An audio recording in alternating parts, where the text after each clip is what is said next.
মিথ্যে কথা বলছে। ওরা আমাকে দিয়ে বাড়ির সব কাজ করায়, এমনকি রান্নাও করতে বলে। আর কাল রাতে রান্না করতে গিয়ে আমার হাতটা চলে গেছিল। আমি মাসিকে বলেছিলাম, তাও আমার জন্য রান্না করেনি, বলেছে নিজে করে খা। ওরা আমাকে পড়াশোনাও করতে দেয় না। তুমি যে আমার জন্য টাকাটা পাঠাও, সেটা দিয়ে আমার জন্য কোনো খাবারও এনে দেয় না। শ্রেয়া, তুই এটা ওর সাথে কি করে করতে পারলি? তুই ওই নিজের মাসি হয়ে ওর সাথে এরকম করলি? তোর একটু লজ্জা করলো না? তোর টাকার দরকার হলে তুই আমায় বলতি, আমি তোকে টাকা পাঠিয়ে দিতাম।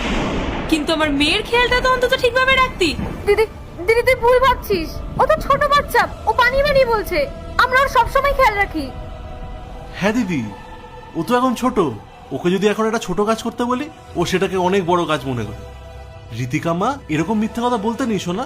তোমার মা তো আমাদেরকে ভুল বুঝছে, তাই না? তুমি সত্যি কথাটা বলে দাও মাকে, নাহলে তো আমাদের মধ্যে ঝামেলা হবে। আর মিথ্যা কথা বলো না তোমরা। আমি অনেকক্ষণ ধরে এখানে দাঁড়িয়ে আছি। আমি সবকিছু নিজের চোখে দেখেছি, নিজের কানে শুনেছি। তুই আমার মেয়েকে দিয়ে পা টেপাচ্ছিলি, ওর সাথে অমানুষের মতো ব্যবহার করছিলি।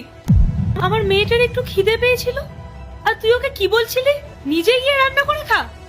ছি শ্রেয়া, শুনতে খারাপ লাগলেও আজ বলতে বাধ্য হচ্ছি, তোর এই নোংরা মানসিকতার জন্যই না আজ তোর কোনো সন্তান নেই।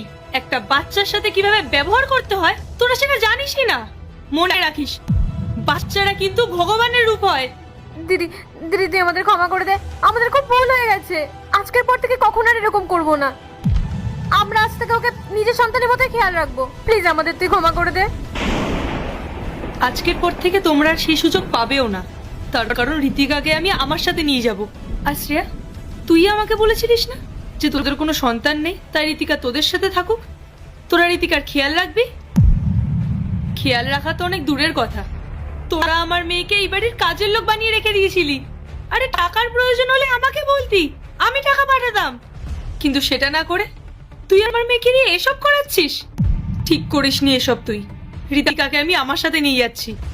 আজকের পর তোমরা দুজনের কেউ আমার সাথে যোগাযোগ করার চেষ্টা করবে না, বুঝতে পেরেছো? দিদি দিদি তুই ওকে প্লিজ নিয়ে যাস না। আজকের পর থেকে কখনো আর এরকম হবে না। চুপ কর শ্রেয়া, এটা তোর আমার মেয়ের প্রতি ভালোবাসা না, টাকার প্রতি তোর লোভ।